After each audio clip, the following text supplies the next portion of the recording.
stiff. They've got more of the little hooks, the little barbules in them, so they hold together very, very nicely, and they're brightly colored on the tips, which allows us to see the edges of those very, very nicely. A lot of birds have a real symmetry and organization to their feathers. The way that their feathers overlap is sort of doing some kind of very cool fancy fish scale type of thing. But I recommend when you're drawing birds not to get into so much drawing the feathers, because usually, in this place you can see a little bit of that feathering on the back of the head, but if you start kind of going overkill with drawing feathers, we know that this is feathers, but if I draw this as a whole bunch of feathers, it will start to look like a pine cone instead of a bird. So that's a great observation. Notice how small beaks can be. Right? It would be very hard to draw this bird and let yourself put a beak on that's that small.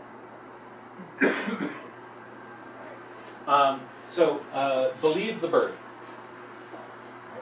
Redtail has a little bit more of a sort of generic size bill. And falcons have smaller bills. One way of helping yourself draw a smaller bill, here's a bill drawing trick. If this is the head of my bird here, and especially with the bird with a little tiny bill. This was shown to me by bird artist Keith Hansen up in Bolinas. And what he did on drawing some of these little falcons, he just had these tiny little bills, right? He just drew a little circle out there, like a little nose, in front of the bird to be a placeholder for the bill. And it helped him, by kind of doing it that way, it helped him from kind of getting exaggerated into this toucan bill thing. And then he just took that and turned it into a little bill. So it's like doing proportion. Yes, you're doing proportion, but with the bill. If the bird turns towards us,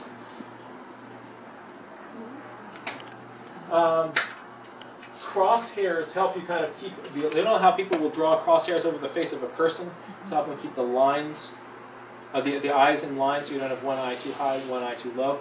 The same thing applies for drawing these sorts of bills. And the beak can make a really neat T-shaped, cross-shaped pattern when they turn towards you. So that's something that's fun to look for. On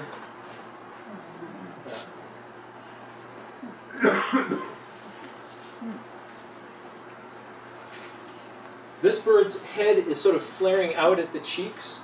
When raptors turn their little angular heads towards you, you will often see very angular heads that sort of flare out at the bottom, giving them sort of a cone head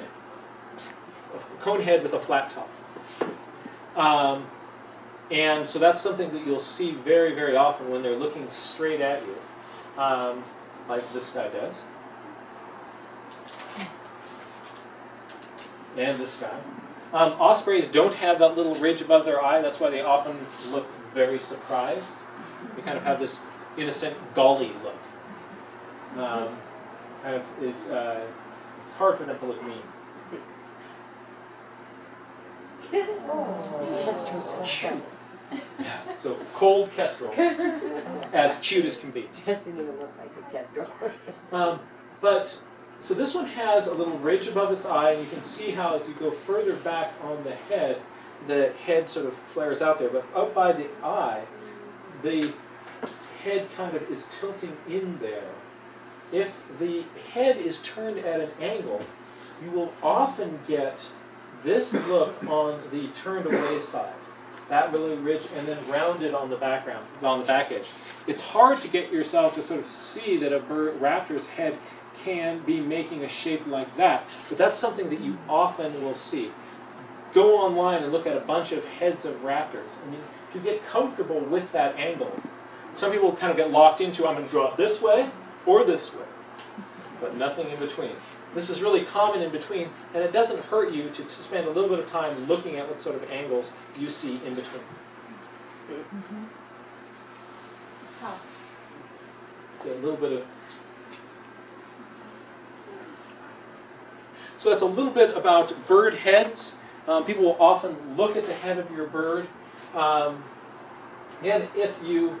How do you draw the eye deep line there? I would I would draw a line kind of coming out this way. And I'll show you a trick that I use for a lot of beaks. This is kind of when I've got a little bird head and my bird is looking off to the side a little bit. Here's kind of a great sort of shorthand of this is my eye beak line here. What I do is I just will make a little line down like that. And on a small drawing, that does a really good job of suggesting the beak of the bird. Just to, as an example of that, go back to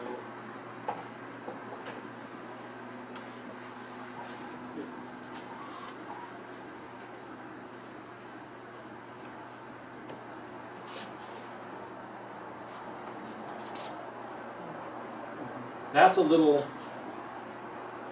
line like that. And you see that, and it suggests all that business up in there. If I get in there and I detail all that in, that's really not something I'm really seeing very well at a distance. And I'm going to make that part of the drawing overworked.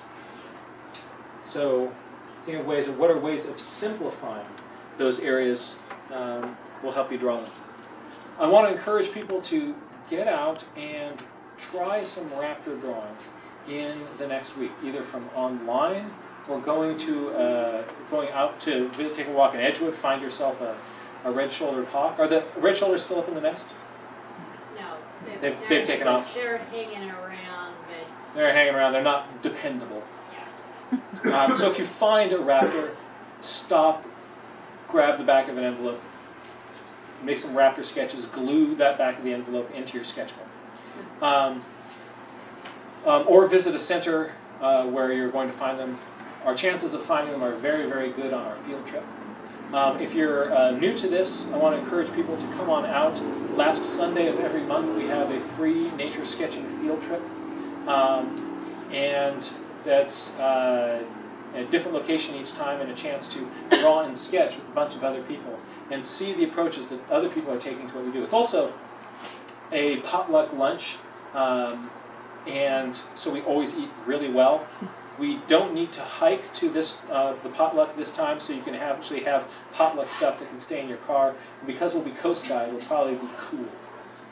So you can bring all sorts of outrageous stuff in the back of your car, and we look forward to that. If you are able to, I have a donation can here for folks who want to support the club. We also have it online. There's a way to make donations to support the free programs of the Bay Area Nature Journal Club. All programs are free, and every month I'm going to be back here with a different topic each month, some aspect of nature drawing, with tools, tricks, and techniques to help you be able to draw what you see. Yes? Where can we find out what topic is? What topic it is? So that's announced a couple of places. We've got a Facebook page, and we usually put a post up there saying what the topic is this month. But if you want to kind of look ahead and see what a bunch of them are, if you go to johnmuirlaws.com, in the events, there's an events calendar there, and you can check what all the workshop topics are. I've got workshop topics posted through the end of the year. There will be other ones for going on ahead of that, but I just haven't come up with those topics yet. So you're going to keep going to next year? Oh, yes. Okay, well, first beginning you said... Yeah, well, that was, I've discovered that this is, for me, I think the most valuable way to teach. Rather than doing kind of a one-off class here and a one-off class here, help people who really want to make this part of the routine of what they do. I think it's helpful to have some sort of a touchstone to kind of come back so you can keep, progressing your skills. So for people who want to be regularly nature sketching in this area, it's my intention to make this something that happens on a regular basis, and I see us doing this years to come. Also, we'll be posting about this soon. We've got a couple of opportunities for participation in art shows to exhibit nature sketching. So not so much like the finished studio piece, a piece of sketches that are actually done in the field. We're going to have a nature sketching art show at Tilden Park next year. We'll be up for 3 months with drawings and sketches done in the field from a Bay Area biodiversity. And also, I'll be announcing this soon, we're going to have an opportunity to get a few of our pieces into a show at the Route 1 Gallery in Point Reyes Station. What we're going to do is turn the, I think it's fun to kind of help people start to look at field sketches as something that is art itself. I think very often the thought, the process, the experience of being out in nature comes across much more strongly in field sketches than it does in finished studio pieces where the person is separated from nature. So thank you folks so much for coming. I hope this was enjoyable to you, and I hope to see you in the field.